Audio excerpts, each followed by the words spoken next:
Are you having problems with your Microsoft Copilot app not working and you want to be able to fix this? Well, then this video is going to be perfect for you, because actually me myself, I had the exact same problem before, and I'm going to show you this step-by-step guide on exactly how I was able to fix it, for me at least. So basically what I did firstly was that I closed my Copilot app and instead I went into the settings app on my phone. So now on the settings app, then what I did was that I scrolled down in here and then I clicked where it says general. So I clicked on general, and as you can see, you should now be taken to a page very similar to this. Now on this page, I just scrolled down and I clicked on storage, and in here you will probably wait a couple of seconds for this page to completely load, just so you know.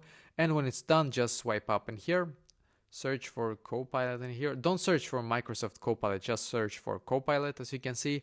Then you're just going to click on Offload App in here, and once again click on Offload App. So, and then click on the blue button here again, as you can see.